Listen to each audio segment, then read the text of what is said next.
You work out daily, cut calories, hoping to slim your chest. Yet, looking in the mirror, it remains notably full and prominent. You probably think more exercise or dieting will fix it. However, that common assumption is fundamentally wrong. The bulk you see isn't just stubborn body fat. It's often a firm breast gland growing beneath your skin. You simply cannot burn off a firm, rubbery tissue mass just by running. Internally, enzymes are constantly transforming testosterone into estrogen within your body. This hormonal imbalance causes male chest tissue to grow permanently outwards. In this video, we'll strictly examine the clinical anatomy of a puffy chest. We'll show you precisely how to distinguish between soft fat and a firm gland. And we'll uncover the exact proven medical steps to flatten your chest for good. To properly fix this problem, we first need to figure out what kind of tissue it is. Treating the wrong type of tissue is the quickest way to become utterly frustrated. Picture two different men, both deciding to start going to the gym to lose their chests. The first sheds 30 pounds, gains muscle, and his chest becomes perfectly flat. The second man follows the identical workout, shedding an equal amount of weight. But his chest still appears raised and puffy. The explanation for this boils down to the true physical composition of the chest.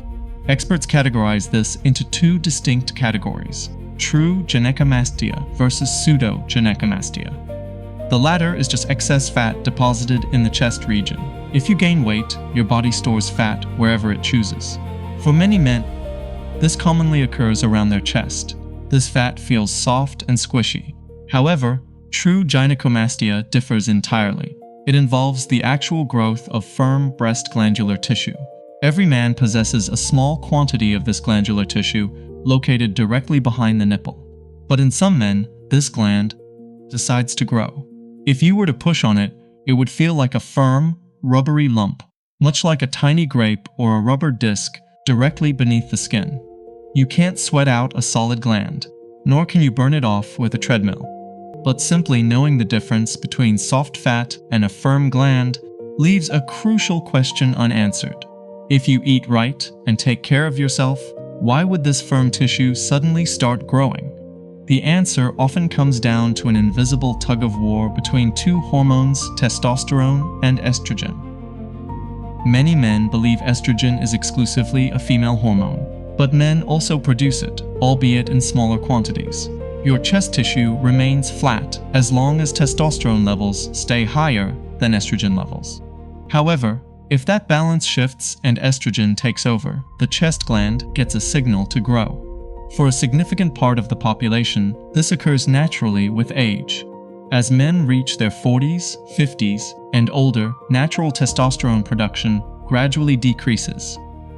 At the same time, older men frequently carry slightly more body fat. Fat cells actually contain an enzyme that transforms your testosterone into estrogen. Thus, your primary male hormone isn't just declining due to age. Instead, extra weight actively generates more of the hormone promoting chest tissue growth. Clinical research tracking older men demonstrates that nearly half of all males past the age of 50 will experience some degree of this tissue growth purely from this hormonal shift over time. While aging and weight represent the most frequent causes, sometimes this condition emerges suddenly in younger, completely healthy men, with the cause often concealed right within their medicine cabinet. When researchers analyze instances of unexpected chest growth, they frequently discover a direct connection to common medications and supplements. Several categories of prescription drugs can disrupt your hormones as an unintended side effect. For instance, specific medications for high blood pressure, anti-anxiety drugs, and even some widely prescribed pills for male pattern hair loss can disrupt hormone balance sufficiently to trigger chest growth. In clinical studies examining the origins of this condition, researchers estimate that nearly a quarter of all sudden cases among adult men are completely attributed to a medication they're currently on. Aside from prescriptions, recreational habits play a substantial role. Anabolic steroids deliver vast quantities of artificial testosterone. But the body seeks to balance this by converting a considerable portion directly into estrogen, leading to extremely rapid chest gland growth. Even frequent marijuana use or heavy alcohol consumption has been shown in studies to suppress testosterone, allowing estrogen to dominate. The next logical inquiry is what you can undertake at home to make it vanish. If your ultrasound indicates that your chest is primarily soft fat, then you are in luck. A straightforward, consistent routine of consuming fewer calories than you expend, paired with lifting weights, will eventually melt the fat away.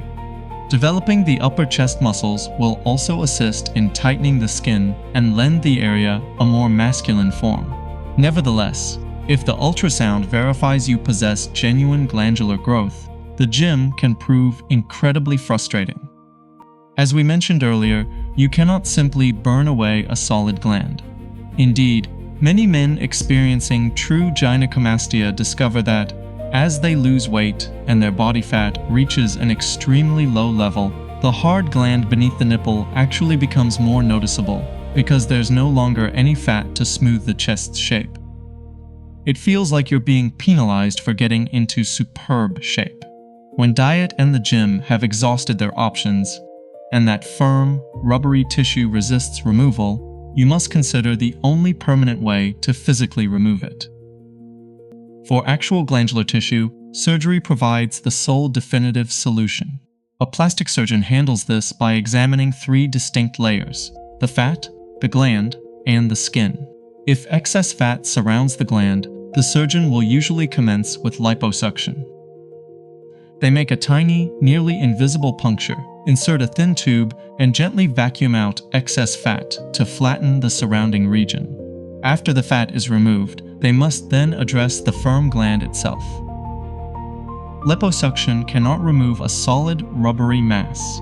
To extract the gland, the surgeon typically makes a small incision along the lower edge of the areola, where darker skin meets lighter skin, ensuring the scar blends in perfectly. The surgeon then physically removes the entire piece of glandular tissue. In most instances, extracting both the fat and the gland is all that is required. The skin naturally shrinks back and heals flat against the chest muscle. However, if the chest was originally quite large, some loose skin might be left behind. In such cases, the surgeon might need to excise some of that extra skin to ensure the chest appears tight and contoured, though this may leave more noticeable scarring. Getting the tissue physically removed seems like a perfect finish, yet weeks after surgery are just as critical as the procedure itself. When a surgeon extracts a piece of tissue from within your body, it leaves an empty space directly beneath the skin. Your body's natural healing mechanism immediately attempts to fill that empty space with fluid, a condition doctors term a seroma. Patients must wear a snug compression vest over their chest to avoid this for some weeks following the operation.